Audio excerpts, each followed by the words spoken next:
Hello everyone, I'm Laurel Marie Hickey. Welcome to What's Blank, Got to Do With It. Our What's Blank topic today, mental accounting. So what's mental accounting got to do with it?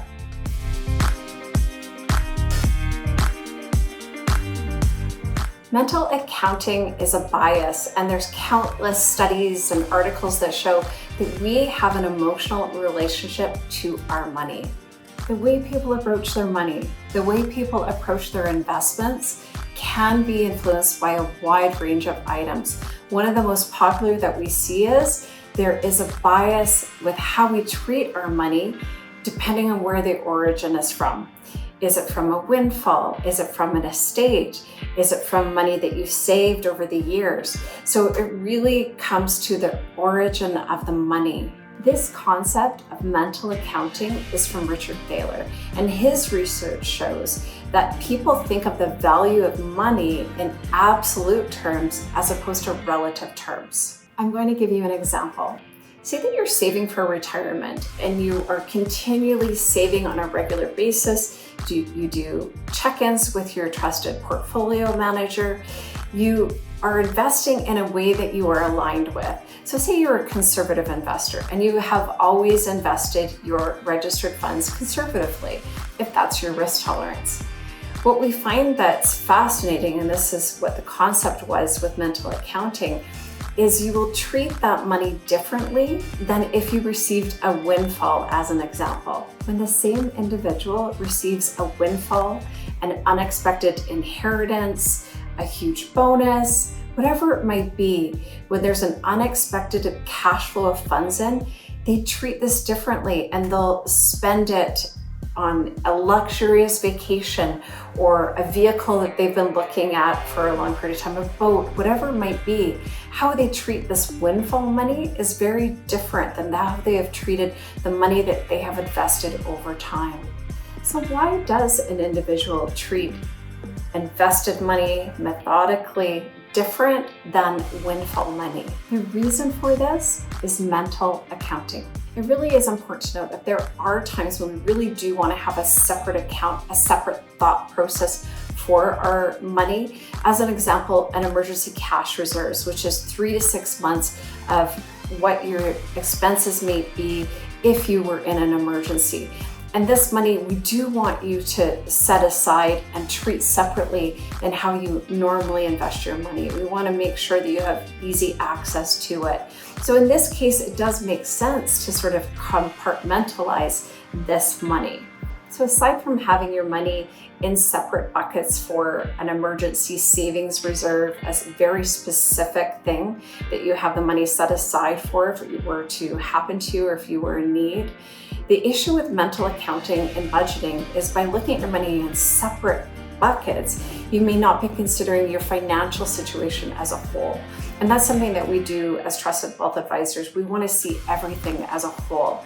You know, whether the funds are in your bank account for your emergency reserves or you have a corporate pension, we look at what your investment assets are, idle money at the bank, you know, whatever you might have as a source of money, rental income.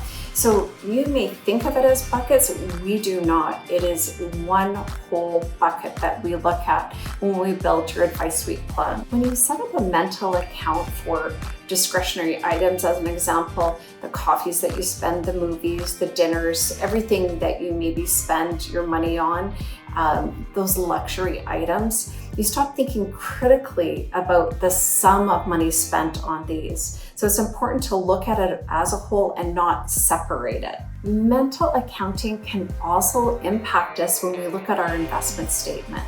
An individual might look at each line item. Is this position up? Is this position down? As opposed to the whole broader portfolio.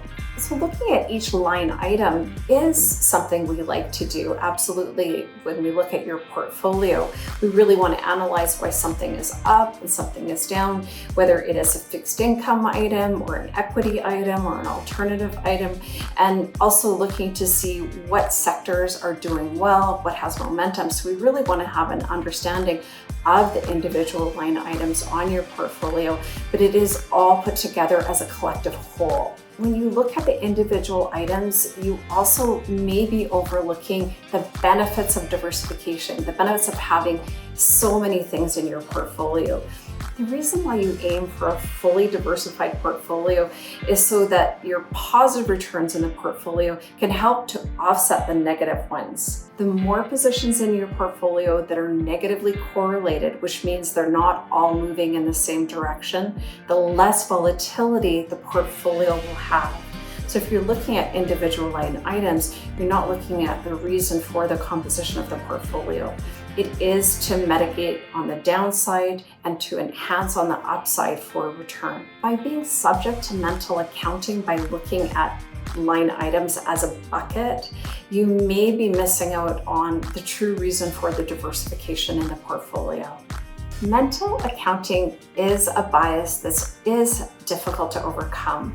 We often feel that dividing our funds into buckets, we're reviewing our portfolio in a responsible manner, but we really are overlooking the full composition and the appreciation for what that portfolio has to offer for you. We don't want to change this, but we think it's important to take a step back and look at your financial situation holistically. We focus on how much you would like to land in your bank account for your current and/or your future lifestyle. That's the most important thing. How much money do you need to live now? How much money do you need to live in the future? So that's the number one thing that we look at when we do your Advice Suite retirement plan. The lump sum withdrawals for luxury items like vacations or new cars can be worked into your plan. So first you want to do just a straight plain vanilla plan. How much do you need to land in your bank account to offset your expenses of your lifestyle? The next is that discretionary budget. What are the luxury items, the extra items? We put those right into the plan as well.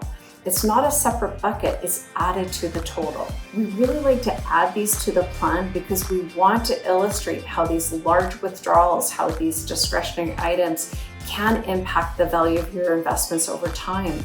When we have our luxury items, our discretionary items in the same plan, it works very well for planning purposes. When you separate them into buckets and say, I will pay for this luxury item with this bonus or this windfall, or I'll take money from here to go there, and I won't even really add it to my plan, you're not really doing yourself a great service because we really want to see it all together. Those amounts can make a difference, and you might worry that maybe your plan isn't working because you haven't added them to your plan. How will you know unless you really put it all together? And that's what we really love about our comprehensive plans. We believe that your money is meant to be spent on your dreams and desires. We like to pair those dreams and desires with a viable retirement plan. And that's where we really like to put everything together. So when you have a bias for spending, when you have a bias, mental accounting, and you separate it, you're really not looking at the full picture. So I hope it piqued your interest a little bit on mental accounting and the importance of having everything in a holistic plan. Yes, you will have discretionary spending. Yes, you will have a luxury spending, but putting it all into the plan and see how your numbers work is something that's very important. As always, please feel free to reach out to me if you have any questions at all. Until next time, I'm Laurel Marie Hickey with 3i Global Wealth of National Bank Financial.